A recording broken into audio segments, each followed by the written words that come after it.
Dude, we are going to energise the country. Stop Brexit. No more Mr. Nice Guy. Seamus, I'm not sure this is a great idea, is it? Order!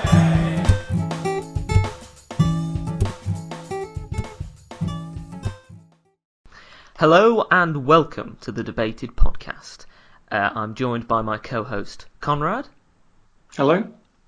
And in this episode we are joined by Nev Fountain, who is a gangster for private eye and one of the creators and writers of Dead Ringers. Welcome to the podcast, Nev.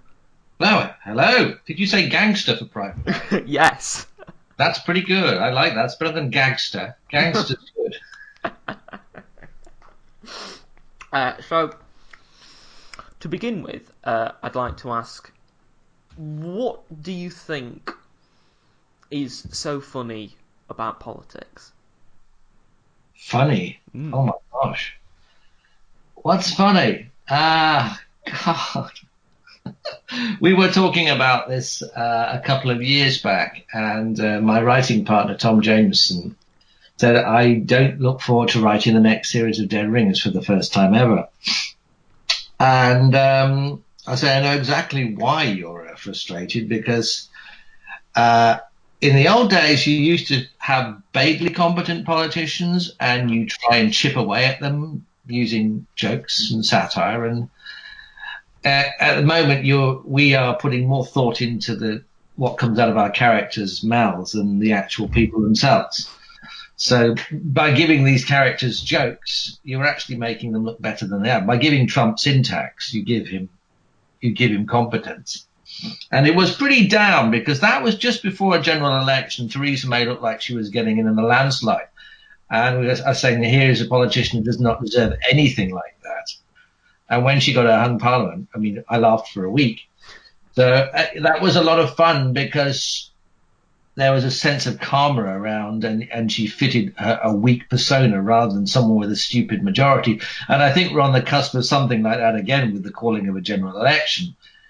Is Boris going to get everything he doesn't deserve, or is he going to get some kind of karma for what he's doing? So, I think politics may be funny, but there's so much about it which isn't at the moment.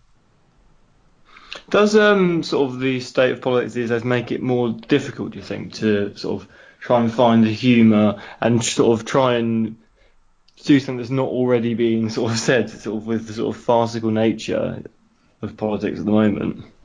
Well, a lot of people say, it must be so much fun for you to be writing now with Boris Johnson. And because he's so funny. And I go, no, he's not. I don't think I've ever found him funny. This is the problem. He thinks he's funny. He's a bit like Colin Hunt from The Fast Show. I have never found a line or a word coming out of his mouth which is remotely funny. So there is a lot of thing that's farcical, but I think that the important thing with satire is to get to the underlying unpleasantness of the man. And, we have a lot of politicians who are superficially of a comical persona, but aren't funny themselves. Donald Trump is funny, but he has no sense of humor in himself. Boris feels like he's meant to be funny, but he's not. He's only in that sniggering public school way that people are meant to find him funny. The same people who find Steve Bell funny, I suppose, on the left. So farcical... I suppose there are ways to go with any situation which other people haven't gone. We are trying to get Boris as a nasty piece of work as well as a buffoon, because he's increasingly not a buffoon. He's incompetent, but he's not a buffoon. Incompetent is the nasty side of it, the lazy, can't be bothered. The same kind of, he's cut from the same cloth as David Davis and William Fox, people they shrink their jobs to fit their lazy abilities. So, what starts off as a job which is a prime minister, or Donald Trump a president, becomes just a PR operation and an operation in just dodging and weaving and coming up with stunts. It's not really we don't really have a prime minister anymore. I don't think anyone feels they actually have a prime minister anymore.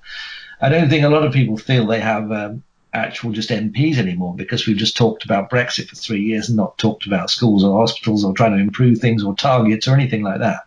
It's like a huge holiday for polemics, and people who just prefer to talk about those things rather than do anything. Do you think that because of the somewhat repetitive nature of politics at the moment, as you say, we've just gone on about Brexit for however long, that it makes it difficult to sometimes think of original ways to make the current situation funny, because you're in fear of perhaps repeating yourself and repeating the jokes that you've done 2, maybe 3 years ago? Very much so. It's been Brexit and Trump for the past 2-3 years, and every week Ian pops his head around the door when we're writing in private eye and go, well, what's this week? And we go, Brexit. Yes, it's really hard. I think with any large story, though, like a war or like with Brexit or, an insane president, there are angles and there are certain parts of the story you can break down. I mean, which particular part of the shit show is above the water today? Which is visible this week? So you can just have to break it down, because if you just think of it as one large lump, then there's not a lot to find funny over and over again. But there is a certain dark humour in the shenanigans at Westminster, and the confidence votes that never were, and the people's votes that never were, and the and the manoeuvrings of the Speaker and the manoeuvrings of Dominic Cummings. There's a certain amount of procedural humour, but I say you're just pulling off chunks of a very large and unpleasant pile of crap, really. How do you think, with regards to the fact that it can be sometimes repetitive, how do you think that people react to changes in sort of like in this repetition? Do you think that, like, for example, with the 2 general elections, there was a sense that, we can move on to something else and we can move in a different direction, and that perhaps hope of some sort of movement can then be utilised in comedy, this sort of like perhaps sense of false hope? Oh, well, I don't know. I don't know if hope has any place in good satirical comedy. I think hope's for other people. There's a certain amount of humour in politicians being weak and venal. That's where the humour is. And Brexit has rendered a lot of politicians to be the weakest and most venal. So in many ways, that makes our job a little easier. I don't know. I think we're in a loop where we are in Groundhog Day. I don't know. I cry out for change. It would be good to make a joke about something else, but we are trapped in this feedback loop, and both sides are trapped in it. The Tory party is constantly reinventing itself to try and deal with its own horrific situation of its own making, and the Labour Party is still wedded to this idea that Jeremy Corbyn's going to prove everyone wrong and win an election against all the facts and all the statistics. So I don't know. I think it's a very interesting thing about politics is because the widening of political debate has allowed politicians to trim their sails to their extremes, because there's now a larger internet hub for their most fervent supporters. It happens in America too, which is difficult because parties are meant to be mainstream. They're meant to have lots of strands of opinion, especially in a two-party system, which is what we've got and what America's got. So if politicians just go over to their comfort zones on the right and the left, then nothing will change at all. we will get Rebecca Long Bailey to replace Jeremy Corbyn instead of someone vaguely competent and vaguely human and willing to talk to the vast swathes in the middle of this country. Boris Johnson will be replaced by some other ghastly gargoyle because the Conservative Party are, as a party, are now just a bunch of fanatics who got one foot in the Brexit party. So there'll be no kind of Middle England, one nation Conservative vote that will propel Dominic Grieve to be leader. It'll be another nutcase like Liam Fox or even worse, Steve Baker or Jacob Rees-Mogg. It's going to. I think it will start to crumble. I think we will eventually get proportional representation because both the main parties will eventually become so unpleasant, so unpalatable politically to the general the electorate that someone will have to say we're going to have coalitions to get anything done at all.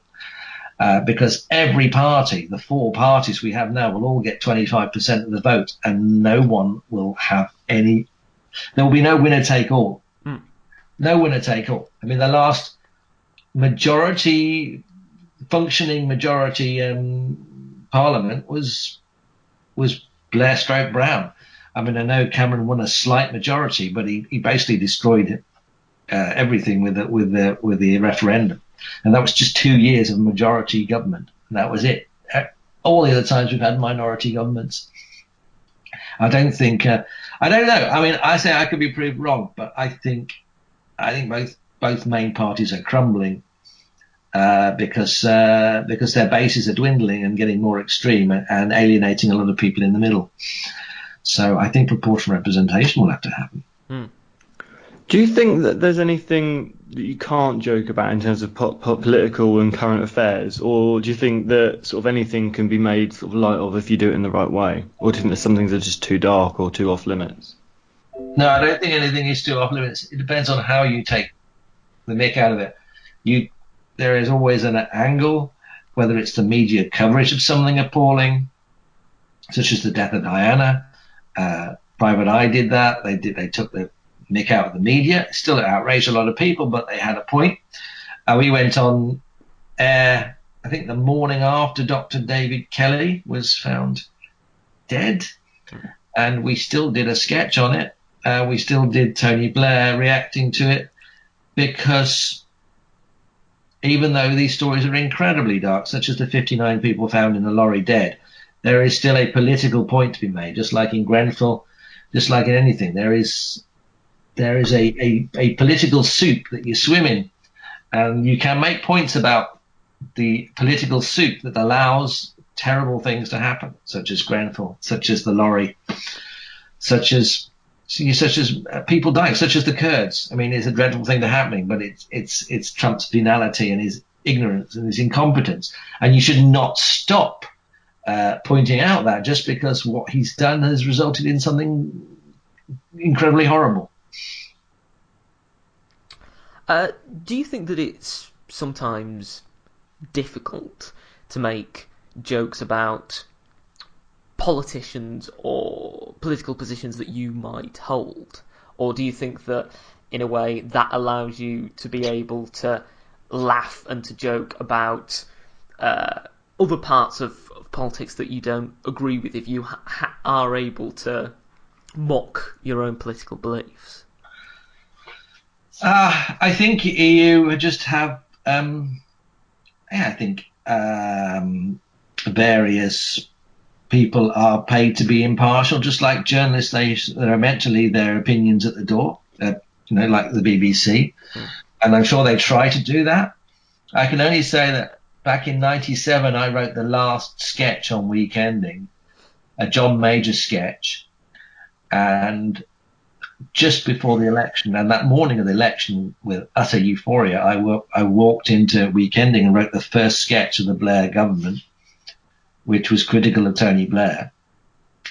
So, even in the midst of that utter euphoria, you have a duty to actually point out certain things that are negative, certain things that are creeping in, problems with, various factions, what they're going to do, what they're not going to do, things they're overlooking. You have a duty to that. I don't worry about my own politics enough. You think about your.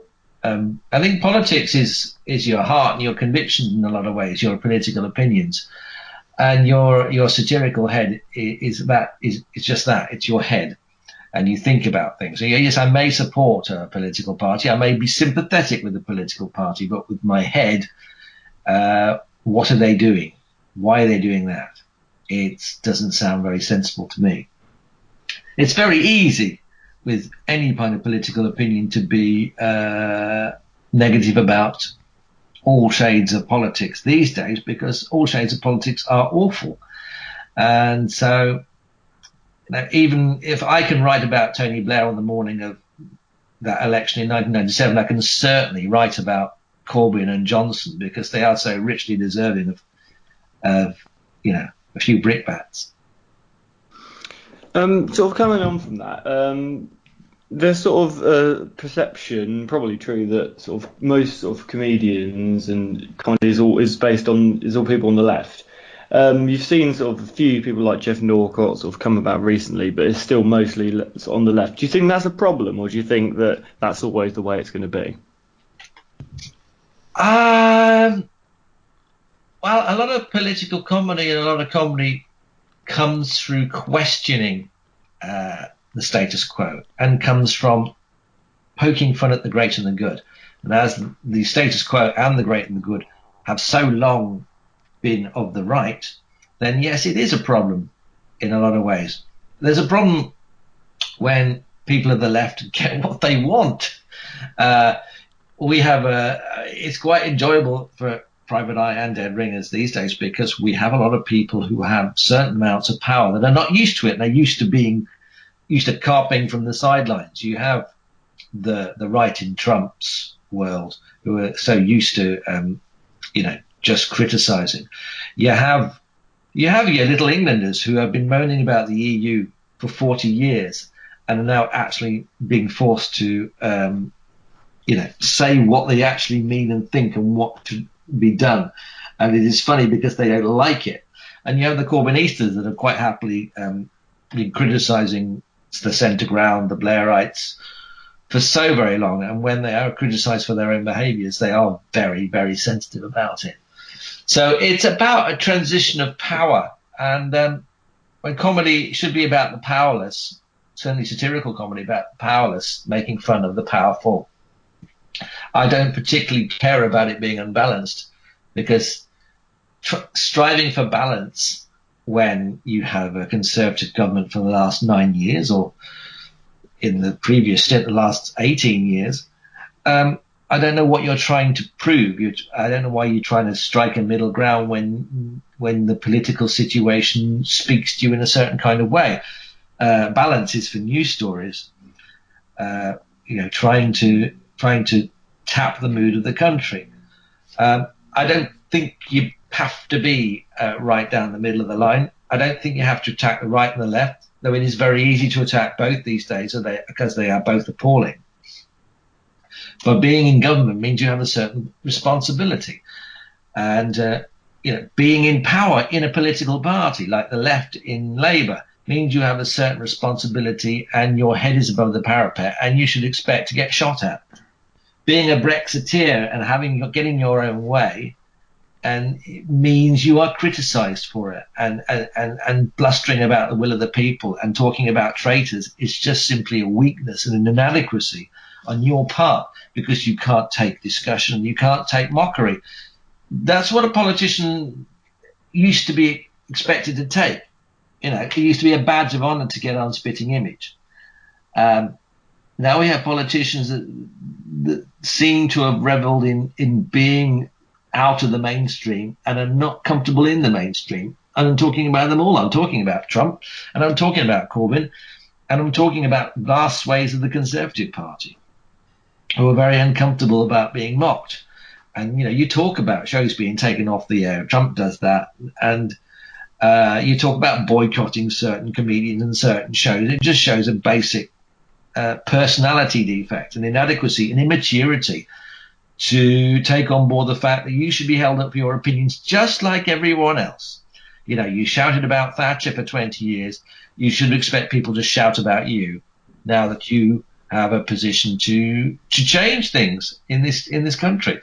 And, you know, the Conservatives talk about being the party of the economy. You expect to be held account when you're gleefully trying to destroy 6% of the British economy. You should be held account for that, because that wasn't your position before. So, yeah, I think I don't think there's a particular problem with being a bit politically biased, because it's not journalism. Private Eye is one of the best-selling current affairs publications in Britain. Do you think that the fact that there is a mixture of serious reporting and comedy appeals to people more than perhaps the slightly more serious approach that certain other publications and entirely serious publications like the Times or the Guardian or the Mirror or whatever take? Do you think that there's something that appeals to people more, that mix between comedy and informative reporting? I like to flatter myself that that is a factor, but I'm not sure really. I think an injection of comedy does make Private Eye what it is, and I think it would be less of a magazine if there wasn't comedy in it to lighten against the journalism.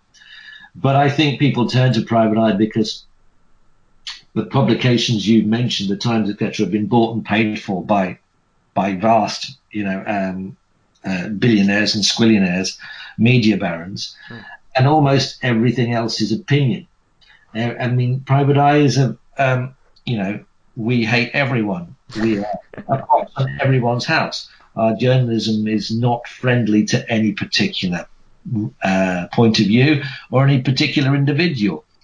We get accused of being establishment types by the Corbynistas. We get accused of being Remainers by the Brexiteers. We get accused of all these, but we are the only publication which is purely politically independent, because we hate everyone. See, the Times is even the Times, the Telegraph, every newspaper and magazine, the New Statesman, the Listener, every magazine is opinion, and sometimes it's opinion dressed up as fact.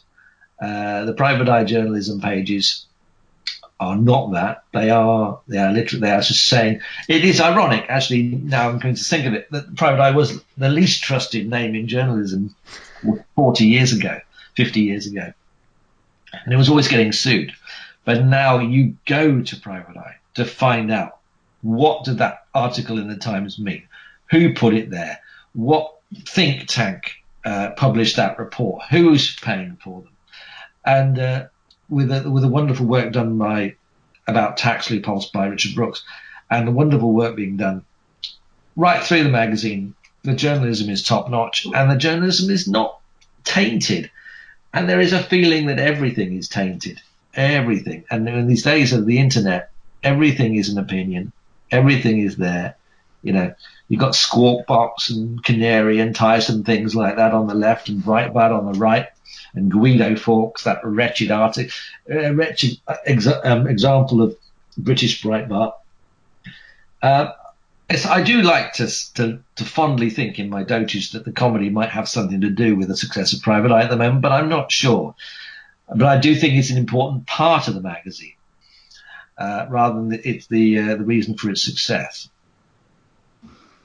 Do you think the general election coming up is a golden opportunity for things like Private Eye to sort of be seen by a new audience? God, I'm too tired to even think about it. I don't know. We've had, 3 general elections in the past 8 years? It's just... I think Private Eye has... As Private Eye's circulation is the highest it's ever been, and it's been the highest it's ever been for a very long time. And I think not simply the coming election, but all the elections and all the manoeuvrings and the referendum And the utter state of British politics has meant more and more people have gone to it, because it's obvious that British politics is rotten.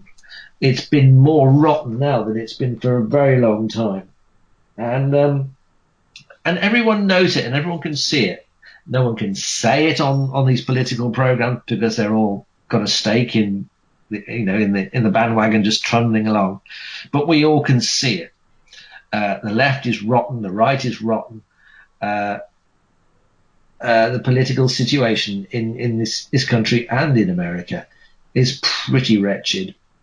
That's Private Eye's and Dead Ringers' great strength, that we can capitalize on it. Dead Ringers has never been more popular because of the mush, the churn of news. We used to do non-topical sketches. It's impossible to do now because the news is just churning and throwing things out. We try to write a non-topical sketch and it just gets immediately bounced out of the show because they want politics. They want it explained to them. They want to know that someone is seeing the same things they're seeing and think that it's insane. And that's the main thing. That's what Private Eye and Dead Ringers, despite their differences, have in common. People go to them because they think, am I insane? Am I sitting here watching this on the television, reading this on the internet? And this is crazy. Brexit is crazy. Donald Trump is crazy. These people saying things on the political program on the BBC about, no deal Brexit being better than a bad deal Brexit. This is literal insanity. I have to go somewhere to find someone to tell me that I am not mad for thinking that. And I think, radio satire and particularly Dead Ringers, I would say that, but yeah, particularly Dead Ringers and Private Eye perform that function. It's like a lot of political humour. The truth of it goes, oh yes, you're not insane. There are 20 people or 30 people in this audience or 100 people in this audience, and they're all laughing because they all see the same thing, that what is happening in the wider world is bonkers. How much do you think politicians unintentionally contribute to the caricatures of themselves? Because I know that with Dead Ringers, with, for example, Blair, there was the use of sort of like the grin and the sense that he was somewhat oily, and and with David Davis, the whole idea of him being this sort of Brexit bulldog. How much do you think you have to actually work to create the caricatures, or do you think that the politicians create them themselves? I think has been a trend away from men in suits towards characters, in inverted commas. Someone got a memo somewhere that you have to be a character. Let Boris be Boris, let Trump be Trump, let Mark Francois be a little fat twat. Everyone is trying to be the man of the people. And the people always seem to be the same kind of people, not the people that are sensible and go to work, but the raving lunatics, the people they appeal to all seem to be the same type. Aggressive nutcases, people who laugh at Mrs. Brown's boys. Lowest common denominator characters. Everything is false and everything is cultivated. Jacob Rees-Mogg is an artificial construct. He's thicker than me. He's only about a month older than me. And yet he wants to be this kind of Victorian gentleman. But he is deep down just a nasty man with no class. Mark Francois pretends to be the nasty man with no class, but basically he's just an ignorant coward. Like Trump, let Trump be Trump. He wants to build this image of strength because he's so thin, but he's so thin-skinned that he is the biggest, weakest snowflake of them all. They try to create personas. And I don't know what they're trying for at the moment. I think the problem is politics is so unserious at the moment. We don't have discussions anymore about GDP or about this, that, about, everything is suffused by this stupid argument. this ridiculous, reductive Alice in Wonderland argument. So we have to listen to these idiots talk about nothing. And as long as we carry on with this, it works for them because they don't have to say anything, which requires research, intellectual rigor. I mean, we do have a parliament full of hacks. It seems to be. Because we have Steve Baker, Jacob Rees-Mogg, and on the other hand, utter Frankenstein creations like Richard Burgon on the left and Barry Gardiner, these utter ridiculous characters who are promoted because of their loyalty to Jeremy and because of their loyalty to this, that and the other. One side their loyalty to Brexit, one side their loyalty to Jeremy towards a particular unicorn. And we are in the mire of this. It's going to take years to get out of this and actually go back to men in suits talking about the state of the country and how we get things better, because we allow them to do it. We allow them. We are allowing them to do this. The media is allowing them to do this. I mean, David Davis did absolutely nothing as Brexit secretary for 2 years, and he's one of these. I've met them so many times in this country, sort of sweaty, middle management businessmen with a fast car who think they can talk their way around the world, or, go to the right golf clubs and use that as compensation for their idleness and ignorance. He did it for 2 years. He seemed to get away with it. He seems to be invited on shows and asked about Brexit, the man, the utter failure, and he's replaced by Dominic Raab, a man who was even worse. And he's in the cabinet because we reward these bullshitters at the moment. It would be great to get back to a time when people who are just good at their jobs can get good at their jobs, and people who are not good at their jobs can just kind of leave and never come back. Well, we're coming towards the end of the podcast. Thank you for being on, Nev. It's been great to speak to you. It's been fun. I would like to ask you one final question. What do you think would be the funniest outcome to this general election? Oh, easily. Another hung parliament, probably. Or maybe exactly the same situation as we've got now. Or maybe even funny if the largest party was Labour and they have to form a coalition with someone else. That would be absolutely screamingly hilarious. I mean, the absolute ideal is for Boris Johnson to fail in everything he does from the start to the finish. That would be great. Maybe that would sort of end this culture of blokish bullshitting. I mean, I don't hold out any hopes, but maybe that would, if the failure was so complete from start to finish, it would be fantastic. I despise Corbyn as much as I despise Boris, but there'll be a certain rich quality in actually having a minority Prime Minister, Corbyn, with Joe Swinson making demands and the SNP and other people making demands of him and him having to give up on his Brexit dreams. It would be hilarious. Hilarious. As I say, I'll laugh for a week when Theresa May got her hung parliament. But she seemed to think that as a sign that she had to do Brexit even more. So I have no idea. Well, I think that whatever happens, it is certainly going to be used by you in a brilliantly funny way. Well, thank you. We'll be able to do an election dead ringers. We're just currently working that out. We might be out on the day after the election, because we have 3 votes coming up, and they were just going to be, non-topical-ish, but they dumped their election right in the middle of our run. We are going to get up at 5 o'clock in the morning, like last time, and write an election special based on the results, which will be fun. Well, I look forward to listening to it, and I think a lot of our listeners will look forward to listening to it as well. Thank you once again for agreeing to do this and being on the podcast. Thank you for having me.